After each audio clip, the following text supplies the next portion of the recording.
Breaking news, Sheikh হাসিনার ফেরার ঘোষণা ও সার্জিও গৌড়ের ঢাকা সফরের নতুন সমীকরণ। শেখ হাসিনা ফিরলে কি হবে, এই প্রশ্নটি এখন বাংলাদেশের রাজনীতির অন্যতম বড় আলোচনার বিষয়। সাবেক প্রধানমন্ত্রী শেখ হাসিনা আন্তর্জাতিক গণমাধ্যমে দেওয়া সাম্প্রতিক সাক্ষাৎকারে চলতি বছরের শেষ নাগাদ দেশে ফেরার ইচ্ছার কথা জানিয়েছেন। তার বক্তব্য অনুযায়ী দেশে ফিরে তিনি আইনি প্রক্রিয়ার মুখোমুখি হতে প্রস্তুত।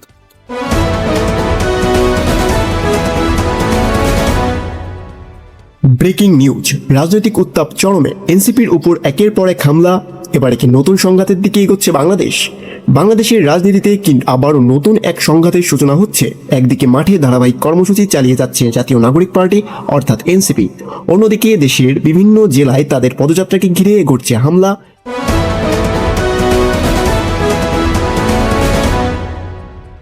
ব্রেকিং নিউজ, শেখ হাসিনার ফেরার ঘোষণা ও সার্জিও গৌড়ের ঢাকা সফরের নতুন সমীকরণ। শেখ হাসিনা ফিরলে কি হবে, এই প্রশ্নটি এখন বাংলাদেশের রাজনীতির অন্যতম বড় আলোচনার বিষয়। সাবেক প্রধানমন্ত্রী শেখ হাসিনা আন্তর্জাতিক গণমাধ্যমে দেওয়া সাম্প্রতিক সাক্ষাৎকারে চলতি বছরের শেষ নাগাদ দেশে ফেরার ইচ্ছার কথা জানিয়েছেন। তার বক্তব্য অনুযায়ী দেশে ফিরে তিনি আইনি প্রক্রিয়ার মুখোমুখি হতে প্রস্তুত। অন্যদিকে বাংলাদেশের রাজনৈতিক অঙ্গনে এই বক্তব্যকে ঘিরে ব্যাপক প্রতিক্রিয়া তৈরি হয়েছে। আওয়ামী লীগের নেতাকর্মীদের একটি অংশ মনে করছে শেখ হাসিনা দেশে ফিরলে দলটির সাংগঠনিক কার্যক্রম নতুন গতি পেতে পারে। অন্যদিকে বিএনপি, এনসিপি এবং তাদের সমমনা রাজনৈতিক শক্তিগুলোর জন্য এটি নতুন রাজনৈতিক চ্যালেঞ্জ তৈরি করতে পারে। তবে শেখ হাসিনা দেশে ফিরবেন কিনা, ফিরলে তার বিরুদ্ধে চলমান আইনি প্রক্রিয়া কিভাবে এগোবে এবং আওয়ামী লীগ সাংগঠনিকভাবে কি অবস্থা নেবে, এসব প্রশ্নের উত্তর এখনও ভবিষ্যতের বিষয়। আওয়ামী লীগের ভেতরের প্রতিশোধমূলক বক্তব্য। এদিকে সামাজিক যোগাযোগ মাধ্যম ও বিভিন্ন রাজনৈতিক বক্তব্যে আওয়ামী লীগ সমর্থকদের একটি অংশের মধ্যে ক্ষোভ এবং প্রতিশোধের ভাষা দেখা যাচ্ছে। কিছু বক্তব্য অতীতের হামলা, বাড়িঘর ভাঙচুর, মামলা ও নির্যাতনের অভিযোগের জবাব দেওয়ার কথা বলা হয়েছে। তবে রাজনৈতিক বিশ্লেষকদের মতে প্রতিশোধের রাজনীতি পরিস্থিতিকে আরও সহিংস করে তুলতে পারে। বাংলাদেশের রাজনৈতিক ইতিহাসে দেখা গেছে এক পক্ষের রাজনৈতিক প্রতিশোধ পরবর্তী সময়ে আরেক পক্ষের প্রতিশোধের কারণ হয়েছে। ফলে ভবিষ্যৎ রাজনীতির জন্য সবচেয়ে গুরুত্বপূর্ণ বিষয় হচ্ছে আইনের মাধ্যমে অপরাধ বিচার এবং রাজনৈতিক বিরোধকে সহিংসতার বাইরে রাখা। এবার আসা যাক সার্জিও গৌড়ের ঢাকা সফরে। এই অভ্যন্তরীণ রাজনৈতিক উত্তেজনার মধ্যেই ঢাকায় আসছেন মার্কিন বিশেষ দূত সার্জিও গৌড়। তার সফরকে ঘিরে কূটনৈতিক মহলে ব্যাপক আলোচনা তৈরি হয়েছে, কারণ তার এই সফরের সময়টি অত্যন্ত গুরুত্বপূর্ণ। সম্প্রতি বাংলাদেশের প্রধানমন্ত্রী তারেক রহমানের চীন সফর হয়েছে। সেখানে অর্থনীতি, অবকাঠামো, যোগাযোগ, বন্দর ও আঞ্চলিক সহযোগিতা নিয়ে বিভিন্ন বিষয় আলোচনায় এসেছে। বাংলাদেশের সঙ্গে চীনের সম্পর্ক যত গভীর হচ্ছে, ততই বঙ্গোপসাগর ও ইন্দো প্যাসিফিক অঞ্চলে বাংলাদেশের কৌশলগত গুরুত্ব বাড়ছে। আর এখানেই যুক্তরাষ্ট্রের আগ্রহ। চীনকে ঘিরে যুক্তরাষ্ট্রের উদ্বেগ। বাংলাদেশের বন্দর, অবকাঠামো, প্রতিরক্ষা সরঞ্জাম এবং আঞ্চলিক যোগাযোগ ব্যবস্থায় চীনের ভূমিকা বাড়লে সেটি যুক্তরাষ্ট্র ও ভারতের কৌশলগত হিসেবের উপর প্রভাব ফেলতে পারে। বিশেষ করে তিস্তা প্রকল্প, বন্দর উন্নয়ন, চীনা বিনিয়োগ এবং সম্ভাব্য প্রতিরক্ষা সহযোগিতার বিষয়গুলোকে শুধু অর্থনৈতিক দৃষ্টিকোণ থেকে দেখার সুযোগ নেই। বাংলাদেশের ভৌগোলিক অবস্থান তাকে দক্ষিণ এশিয়া ও দক্ষিণ পূর্ব এশিয়ার মধ্যে একটি গুরুত্বপূর্ণ সংযোগ স্থলে পরিণত করেছে। তাই সার্জিও গৌড়ের সফর বাংলাদেশের পররাষ্ট্রনীতি, আঞ্চলিক নিরাপত্তা এবং চীনের সঙ্গে সম্পর্কের বিষয়গুলো আলোচনায় আসা অস্বাভাবিক নয়। তবে ঠিক কোন বিষয়ে কি বার্তা দেওয়া হয়েছে সেটি সরকারি বক্তব্য ছাড়া নিশ্চিতভাবে বলা সম্ভব হচ্ছে না। ভারতও কেন গুরুত্বপূর্ণ? বাংলাদেশের সঙ্গে ভারতের সম্পর্ক বর্তমানে একটি গুরুত্বপূর্ণ পর্যায়ে রয়েছে। সীমান্ত, পানি বণ্টন, তিস্তা, বাণিজ্য, নিরাপত্তা এবং শেখ হাসিনার বিষয় সবকিছু মিলিয়ে ঢাকা দিল্লির সম্পর্কের সামনে বেশ কিছু জটিল প্রশ্ন রয়েছে। বাংলাদেশের প্রধানমন্ত্রী তারেক রহমানকে ভারতে আনুষ্ঠানিক ব্রিক্স সম্মেলনের আউটরিচ পর্বে আমন্ত্রণ জানানোর বিষয়টিও তাই গুরুত্বপূর্ণ। যদি দুই দেশের শীর্ষ নেতৃত্বের মধ্যে দ্বিপাক্ষিক বৈঠক হয়, তাহলে সেখানে সীমান্ত, পানি, বাণিজ্য এবং রাজনৈতিক সম্পর্কের পাশাপাশি শেখ হাসিনার বিষয়টিও আলোচনায় আসতে পারে। শেখ হাসিনার প্রত্যাবর্তন ও রাজনৈতিক কূটনীতি এখানে একটি বিষয় বিশেষভাবে গুরুত্বপূর্ণ। শেখ হাসিনার দেশে ফেরার ঘোষণা এখন আর শুধু বাংলাদেশের অভ্যন্তরীণ রাজনৈতিক বিষয় হিসেবে সীমাবদ্ধ নেই। ভারতের সঙ্গে তার বর্তমান অবস্থা, প্রত্যার্পণ সংক্রান্ত বাংলাদেশের অনুরোধ এবং তার ভবিষ্যৎ আইনি অবস্থান সবকিছুই ঢাকা দিল্লি সম্পর্কের সঙ্গে যুক্ত। একই সঙ্গে যুক্তরাষ্ট্র সহ অন্যান্য আন্তর্জাতিক অংশীদারও বাংলাদেশের রাজনৈতিক স্থিতিশীলতা নিয়ে আগ্রহী। তবে কোনো দেশ শেখ হাসিনা বা আওয়ামী লীগের রাজনৈতিক প্রত্যাবর্তন চায়, এমন সিদ্ধান্তে পৌঁছানোর আগে নির্ভরযোগ্য প্রমাণ থাকা জরুরি। আন্তর্জাতিক রাজনীতিতে প্রতিটি রাষ্ট্র মূলত নিজেদের স্বার্থ বিবেচনা করে সিদ্ধান্ত নেয়। তাহলে সার্জিও গৌড়ের আসল বার্তা কি? এখন আসা যাক সবচেয়ে গুরুত্বপূর্ণ প্রশ্নে।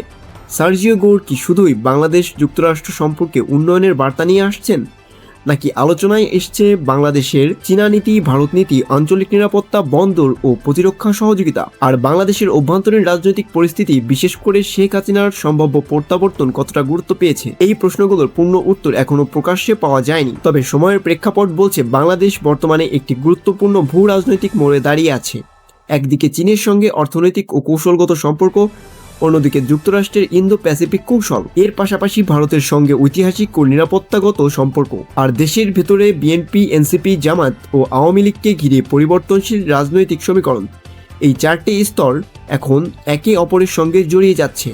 বাংলাদেশের সামনে বড় চ্যালেঞ্জ এখন কি? বাংলাদেশের জন্য সবচেয়ে বড় চ্যালেঞ্জ সম্ভবত কোনো একটি দেশের পক্ষ নেওয়া নয়, বরং যুক্তরাষ্ট্র, চীন, ভারত সহ সব গুরুত্বপূর্ণ অংশীদারদের সঙ্গে ভারসাম্যপূর্ণ সম্পর্ক বজায় রাখা। একই সঙ্গে দেশের অভ্যন্তরে রাজনৈতিক সহিংসতা বন্ধ করা, আইনের শাসন নিশ্চিত করা এবং সব রাজনৈতিক দলের শান্তিপূর্ণ রাজনৈতিক কর্মকাণ্ডের সুযোগ তৈরি করা। আপনার কি মনে হয়, শেখ হাসিনা দেশে ফিরলে বাংলাদেশের রাজনীতিতে কি পরিবর্তন আসতে পারে? আর সার্জিও গোরের ঢাকা সফরকে আপনি কিভাবে দেখছেন?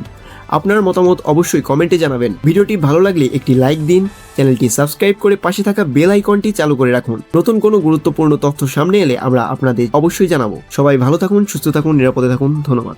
ব্রেকিং নিউজ, রাজনৈতিক উত্তাপ চরমে। এনসিপির উপর একের পর এক হামলা, এবারে কি নতুন সংঘাতের দিকে এগোচ্ছে বাংলাদেশ? বাংলাদেশের রাজনীতিতে কিন্তু আবারও নতুন এক সংঘাতের সূচনা হচ্ছে। একদিকে মাঠে ধারাবাহিক কর্মসূচি চালিয়ে যাচ্ছে জাতীয় নাগরিক পার্টি অর্থাৎ এনসিপি, অন্যদিকে দেশের বিভিন্ন জেলায় তাদের পদযাত্রাকে ঘিরে ঘটছে হামলা, পাল্টা অভিযোগ এবং তীব্র রাজনৈতিক উত্তেজনা। প্রশ্ন উঠছে, এটি কি বিচ্ছিন্ন ঘটনা নাকি ভবিষ্যতের আরও বড় রাজনৈতিক সংঘাতের ইঙ্গিত? সাম্প্রতিক ঘটনাগুলোর মধ্যে সবচেয়ে আলোচিত সিলেটের গোপালগঞ্জ ও কানাইহাট। এনসিপির নেতারা অভিযোগ করছে, পদযাত্রা শেষে তাদের গাড়িবহরে হামলা চালানো হয় এবং কয়েকটি যানবাহনে ভাঙচুর করা হয়।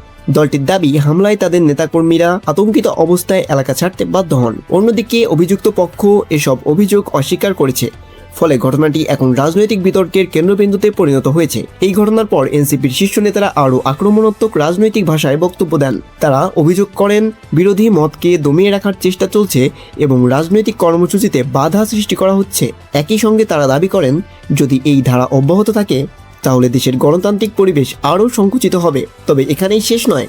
রাজনৈতিক বিশ্লেষকদের মতে, সাম্প্রতিক সময়ে এনসিপি যেভাবে মাঠ পর্যায়ে সক্রিয় হয়েছে, তাতে দেশের প্রতিষ্ঠিত রাজনৈতিক দলগুলোর সঙ্গে তাদের সংঘাতও দৃশ্যমান হয়ে উঠছে। বিশেষ করে স্থানীয় রাজনীতিতে প্রভাব বিস্তার, নির্বাচনী প্রস্তুতি এবং সাংগঠনিক অবস্থান নিয়ে প্রতিযোগিতা দিন দিন তীব্র হচ্ছে।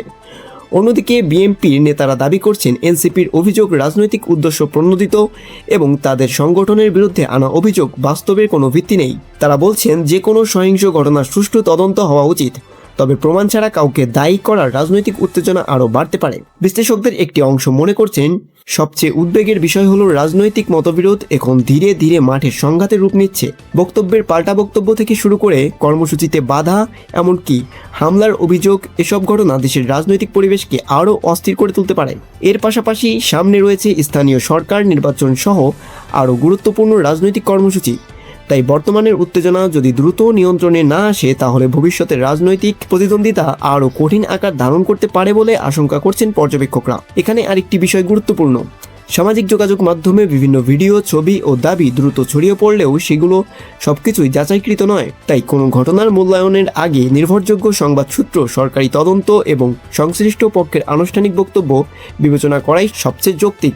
সব মিলিয়ে প্রশ্ন এখন একটাই, বাংলাদেশের রাজনীতি কি নতুন এক সংঘাতের দিকে এগোচ্ছে, নাকি আলোচনার মাধ্যমে পরিস্থিতি স্বাভাবিক হবে? এর উত্তর নির্ভর করবে রাজনৈতিক দলগুলোর দায়িত্বশীল আচরণ, আইনশৃঙ্খলা রক্ষাকারী বাহিনীর নিরপেক্ষ ভূমিকা এবং গণতান্ত্রিক পরিবেশে কতটা বজায় রাখা যায় তার উপর। এই ছিল আজকের গুরুত্বপূর্ণ রাজনৈতিক বিশ্লেষণ। নতুন কোনো নির্ভরযোগ্য তথ্য সামনে এলে আমরা তা দ্রুত আপনাদের কাছে তুলে ধরব।